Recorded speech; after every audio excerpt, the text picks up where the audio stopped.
हमारी मिलहन राज्य में नगर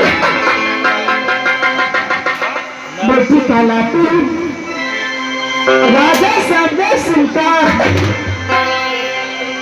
मुझसे भाई का नाम सुनाई है उनसे छोटे भाई का नाम लहरा कुमार और मेरी माँ ने बहुत पैर से रखी है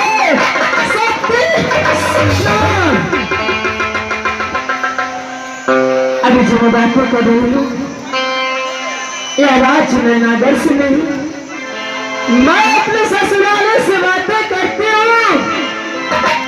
अगर मैं अपना ससुराल का परिचय नहीं बताऊंगी मैं जानेंगे दुनिया वाले मुझे नहीं पहचान पाएगी मैं जानेंगे किसकी बहू है और किसकी पत्नी है।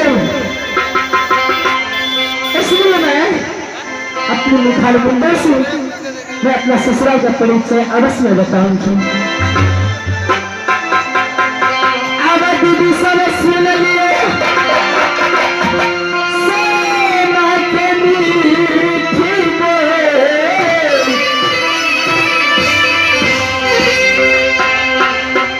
सुंदर ससुरालेरा आज महो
राजनेता ससुर जी का नाम स्वर्गवीर जासर सिंह,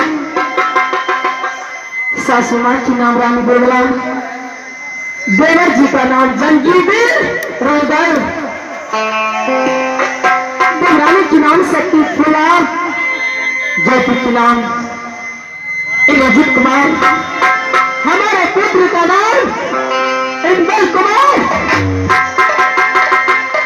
लेकिन जब से मैं राज में नागर से राज्य में वाली हूँ, तब से इस दुनिया संसार के अंतर्गत मैं एक पतिव्रता नारी कहलाती हूँ।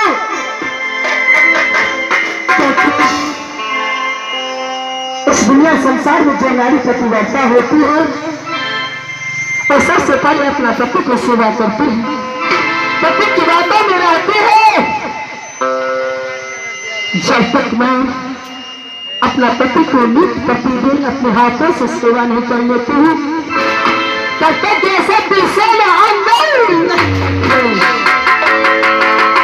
इसी तरह हर नारी का धर्म है पतिव्रता बनना चाहिए, पति की सेवा करना चाहिए, पति की बातों में रहना चाहिए, क्योंकि पति परमेश्वर होती है, एक ईश्वर की समान पतिदेव है। और राज मोहब्बा के अंतर्गत चंगी रुदल को मैंने अपने बेटा से बढ़कर मैं मान रही हूँ। चंगी रुदल भी मुझे माँ की समान मानती है। मेरी बहन फुला मोरंगर वाली, उसे मैं बेटी की प्यार देती हूँ। मोरंगर वाली ने मुझे माँ की प्यार देती है। मुझे इस वक्त मैं सबसे पहले मैं पति की अदालत जाकर के देखती हूँ, मैं अपने हाथों से सबसे पहले मैं पति की सेवा करूंगी, उसके बाद अपनी बहन फुला के पास जाकर के देखूंगी कि रंगमहल में क्या सब कर रहे हैं।